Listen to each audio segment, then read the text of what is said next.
ஆதிரை கவனத்திற்கு இங்க இருக்கிறவங்களை பத்தி ஒரு நல்ல விஷயத்த மட்டும் சொல்லணும். ஸோ இந்த வீடியோவில் நம்ம என்ன பார்க்க போறோம்னா, ஐயா பிக் பாஸ் என்ன நாங்கள் ஒன்று நினச்சிக்கிட்டு இருந்தால் நீங்கள் என்ன இன்னொன்று பண்ணி விட்டுருக்கீங்க அப்படின்ற மாதிரி தான் இருக்குது. என்ன அப்படின்னா, நான் கூட யோசிச்சேன், நான் கூட ஏற்கனவே ஒரு வீடியோவில் சொல்லியிருப்பேன். என்னன்னா, ஆதிரை இப்போ உள்ளே வந்துட்டாங்க. இப்போ எவன் என்னென்ன தப்பு பண்ணானோ அதெல்லாம் ஒவ்வொருத்தவங்கிட்டையும் புட்டு வைக்க போகிறாங்கயா, அது ரொம்ப பயங்கரமாக இருக்கும் அப்படின்னு நான் நினச்சிக்கிட்டு இருந்தா, இதையே ஒரு டாஸ்க்காக கொடுத்து பண்ண வச்சுக்கிட்டு இருக்காருங்க பிக் பாஸ். என்னையா பிக் பாஸ் என்ன பண்ணிக்கிட்டு இருக்கீங்க அப்படின்ற மாதிரி தான் சொல்லணும்னு தோணுச்சு. ஸோ அதுதான் என்ன நடந்துச்சு, அப்படி என்ன பிக் பாஸ் என்ன டாஸ்க்கு கொடுத்தாரு, ஆதிரி அதுக்கு என்ன சொன்னாங்க அப்படின்றத இந்த வீடியோவில் பார்க்க போகிறோம். ஸோ வீடியோ பார்க்க முன்னாடி நம்ம சேனல் ஃபஸ்ட் டைம் பார்க்குறீங்க அப்படின்னா ஒரு சப்ஸ்கிரைப், ஒரு லைக்கு இதை தட்டி விட்டிங்கன்னா நிறைய பேருக்கு நம்ம வீடியோ சஜஷன் ஆகும். ஸோ வீடியோக்குள்ளே போகலாங்களா? சரி, ஃபஸ்ட்டு இந்த வீடியோ பார்க்குறதுக்கு முன்னாடி நம்ம என்ன பார்க்கணும் அப்படின்னா, இப்போ தான் தலை டாஸ்க் ஒன்று நடந்துக்கிட்டு இருக்கு. ஸோ நான் இப்படி என்ன நினச்சேன், சரி தலை டாஸ்க் முடிஞ்சு அது நடந்துக்கிட்டு இருந்துச்சுன்னா, ஸோ அதில் ஏதாச்சும் ஏதாவது ஒரு நம்ம இன்ட்ரெஸ்டிங்காக தான் இருந்துச்சுன்னா. ஆனால் இப்போ பார்த்தீங்கன்னா இன்னும் ஆரம்பிச்சுக்கிட்டே இருக்காங்க. அதுக்கு முன்னாடி நமக்கு ஒரு ப்ரோமோ ஒன்று கிடச்சிருச்சு ஜியோ ஹாட் ஸ்டாரில். அதில் தான் என்ன ஆச்சு அப்படின்னா, அதாவது ஆதிரை இப்போ வீட்டுக்குள்ளே வந்திருக்காங்க, ஒயிட் கார்டு மூலமா வீட்டுக்குள்ளே வந்திருக்காங்க. ஸோ ஆதிரைக்கு ஒரு டாஸ்க் பிக் பாஸ் கொடுத்துருக்காரு. என்ன டாஸ்க் அப்படின்னா, வீட்டில் இருக்கிறவங்களை பற்றி நல்லதாக சொல்லணும். எப்படி நல்லதாக சொல்லுங்க அப்படின்ற மாதிரி ஒரு டாஸ்க்கை பிக் பாஸ் வச்சிருக்காரு. ஸோ இதில் ஆதிரை பார்த்தீங்க அப்படின்னா மோஸ்ட்லி எல்லாருக்குமே நல்லா தான் சொல்லியிருக்காங்க. ஸோ யாருக்கு என்னென்ன சொல்லியிருக்காங்க அப்படின்ற மாதிரி ப்ரோமோவில் காட்டியிருக்காங்கன்னு சொல்லி ஒரு சின்னதாக ஒரு இதுக்குள்ளே போயிடுவோம். சரிங்களா? ஃபஸ்ட்டு ஆதிரை யாருக்கு இதை ஸ்டார்ட் பண்ணுற மாதிரி காட்டுறாங்க அப்படின்னா, ஸோ ஃபஸ்ட்டு அவங்க ஆரம்பிக்கிறது யார் பார்த்தீங்க அப்படின்னா, அதாவது ஃபஸ்ட்டு பிக் பாஸ் சொல்லிட்டாரு நல்ல விஷயம் மட்டும்தான் சொல்லணும், தப்பானது எதுவும் சொல்லக்கூடாதுன்னு. மேபி தப்பானது தனியாக சொல்லுவாரா என்னன்றது தெரில. ஸோ இதுக்கு ஃபஸ்ட்டு யாரை சொல்கிறாங்கன்னா, பார்வை. ஸோ பாரு பார்த்தீங்க அப்படின்னா எல்லா விஷயத்தையும் கத்துறா, ஒரு மாதிரி இது பண்ணுறா, ஒரு மாதிரி ரொம்ப இது பண்ணிக்கிட்டு இருக்கா. பட் அவளோட கேமை கரெக்டாக விளாண்டுக்கிட்டு இருக்கா அப்படின்ற மாதிரி ஒரு சரியான விடையை இது சொல்லியிருக்காங்க. நம்மளுக்குமே அது நிறைய இடத்துல ஃபீல் ஆயிருக்கு. பாரு என்னதான் சண்டை போட்டு இது பண்ணாலும் ஒரு கேமாக விளாடணும்னு சொல்லி நிறைய இடத்துல ட்ரை பண்ணிக்கிட்டு தான் இருக்காங்க. அது நம்ம குறை சொல்லவே முடியாது. ஸோ இந்த விஷயத்த கரெக்டாக இந்த விஷயத்த ஒரு இடத்துல சொல்லியிருக்காங்க. ஸோ அதுக்கடுத்து பார்த்தீங்க அப்படின்னா கமருதீனுக்கு ஃபஸ்ட்டு பாரு அப்படின்னா இப்போ கமருதீனுக்கு சொல்கிறாங்க. கமருதீனுக்கு என்ன சொல்கிறாங்க அப்படின்னா, அதாவது உங்களுக்கு யாராவது பிடிச்சிச்சு. இப்போ சப்போஸ் கமருதீனுக்கு மோஸ்ட்லி பார்த்தீங்கன்னா அரோராவாக இருக்கட்டும், இன்னொரு பக்கம் பார்வதியாக இருக்கட்டும். ஸோ இவங்க ரெண்டு பேரையுமே கமருதீனுக்கு பிடிக்கும். ஸோ இந்த ரெண்டு பேருக்காகவும் அந்த எந்த நிலையில் எவ்வளோ பிரச்சனை வந்தாலும் அவங்களுக்காக நீங்கள் போய் நிற்கிறீங்க, அது நல்லா இருக்குது அப்படின்ற மாதிரி கமருதீனுக்கு இந்த விஷயத்த சொல்கிறாங்க. அது என்னமோ உண்மைதான். அவங்க கமருதீன் எப்போ பார்த்தாலும் ஒன்று அரோரா இல்லைன்னா பார்வதி, ரெண்டு பேரில் யாராவது ஒரு ஆள் கூட இல்லாமல் அவர் இருந்ததே கிடையாது.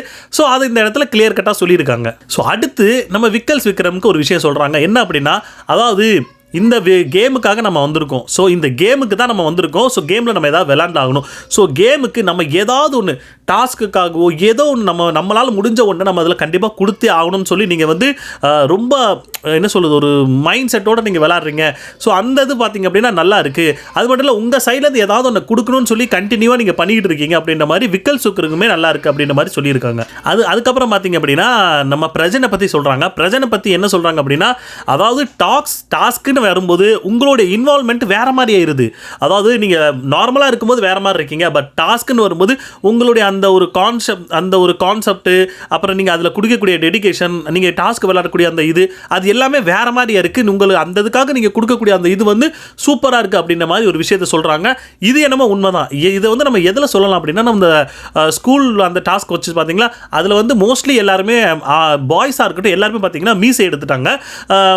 எனக்கு தெரிஞ்ச அந்த மீசை எடுத்த கான்செப்ட் கூட ஓகேன்னு தான் தோணுச்சு. ஏன்னா நீங்கள் எல்லாரையும் யோசிச்சு பார்த்தீங்கன்னா மோஸ்ட்லி யாருமே அந்த அளவுக்கு மீசை தாடி வச்சிருந்து யாருமே வரவே இல்லை இந்த வீட்டுக்குள்ளே.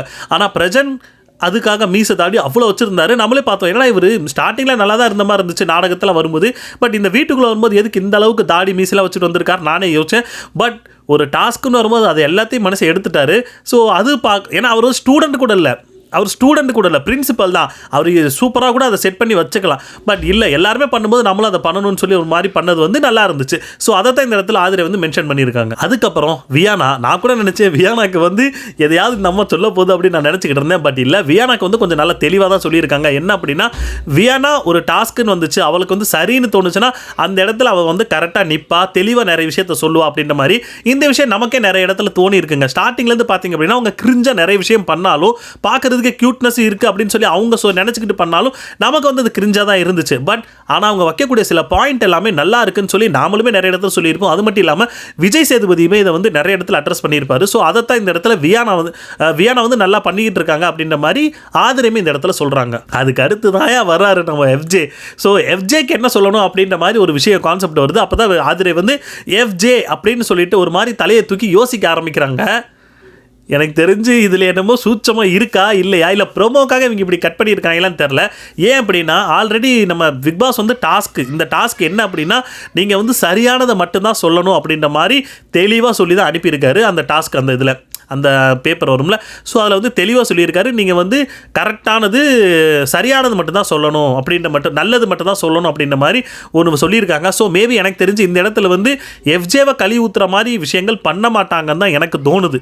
ஏன்னா சரியானது மட்டும் தான் சொல்லணும் அப்படின்னா நம்ம வந்து கழுவி ஊற்ற வேண்டிய அவசியமே இருக்காது அப்படின்ற மாதிரி தான் ஒரு பாயிண்ட் ஆஃப் வியூ வருது. ஸோ அதில் இப்போ ஆதிரை வந்து ஒரு மாதிரி யோசிச்சுக்கிட்டு நிற்கிற மாதிரி இந்த ப்ரோமோ வந்து முடிக்கிறாங்க.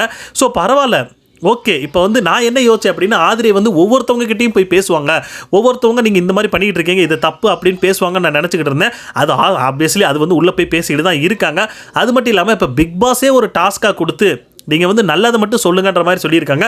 மேபி அடுத்தது வந்து அவங்க பண்ணக்கூடிய சில குறைகளையும் சொல்லுங்கன்னு சொன்னாங்கன்னா அதில் நிறைய பேரை வந்து வெளுத்து வாங்குறதுக்கு வாய்ப்புகள் அதிகமாக இருக்குது. அது மட்டும் இல்லாமல் அந்த விஷயத்தில் எஃப்ஜேவை போட்டு பொழக்கிறதுக்கு நிறைய விஷயங்கள் இருக்குது. நானும் அதுக்காக வெயிட் பண்ணிக்கிட்டு இருக்கேன். என்ன அப்படின்னா ஆதிரை வந்து ஒவ்வொருத்தவங்களோட குறை, நீங்கள் பண்ணக்கூடிய தப்பு, இதெல்லாம் என்னென்ன அப்படின்றத வந்து சொல்கிறதுக்கு நானும் வெயிட் பண்ணிக்கிட்டு இருக்கேன்.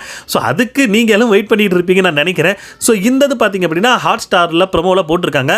பட் நான் கூட வந்து ஒரு விஷயத்தை யோசித்தேன். இப்போ என்னடா அது இந்த தலை டாஸ்க் முடிஞ்சதுக்கப்புறம் நம்ம இதை பேசுவோம்னு சொல்லி, தலை டாஸ்க்கு இன்னும் முடிகிற மாதிரி இல்லை, இப்போ தான் நடந்துக்கிட்டு இருக்குது. ஸோ அதனால் அதுக்குள்ளே நம்ம ஒரு வீடியோ பண்ணிடுவோம். ஹாட் ஸ்டாரில் இந்த மாதிரி ஒன்று வந்திருக்கு, ஸோ அது பண்ணிடுவோம் அப்படின்ட்டு தான் இந்த ஒரு வீடியோ. ஓகே, எல்லாருக்கும் அவங்கள பற்றி தெரியறதுக்கு ஒரு வாய்ப்புகளும் கிடைக்கும். ஸோ நம்ம வந்து எந்த மாதிரி பண்ணிகிட்டு இருக்கோம் அப்படின்றது வந்து தெரிய வைக்கிறதுக்காக இது ஒரு விஷயம். பட் நம்ம என்ன தப்பு பண்ணுறோன்றதையுமே தெரிஞ்சிருந்துச்சுன்னா அது இன்னும் கொஞ்சம் பார்க்குறது நல்லா இருந்திருக்கும். மேபி அது எபிசோடில் வர்றதுக்கு சான்ஸ் இருக்குது, இல்லைன்னா அடுத்த ப்ரோமோலே வர்றதுக்கு சான்ஸ் இருக்குது. ஸோ அதுக்கு நம்ம வெயிட் பண்ணுவோம். ஸோ அவ்வளோதாங்க, அதுக்கப்புறம் அந்த ப்ரோமோவில் எதுவும் இல்லை. ஸோ நீங்கள் என்ன நினைக்கிறீங்க இந்த வீடியோ பற்றி, நீங்கள் என்ன நினைக்கிறீங்க இந்த ப்ரோமோ பற்றி, நீங்கள் என்ன நினைக்கிறீங்க கமெண்ட் செக்ஷனில் கமெண்ட் பண்ணுங்கள். ஸோ உங்களுக்கு இந்த வீடியோ பிடிச்சிருந்தா லைக் ஷேர் கமெண்ட் பண்ணுங்கள். ரொம்ப பிடிச்சிருந்தா சப்ஸ்கிரைப் பண்ணிச்சுங்க. அடுத்த வீடியோவில் பார்ப்போம். Ta-ta, bye bye.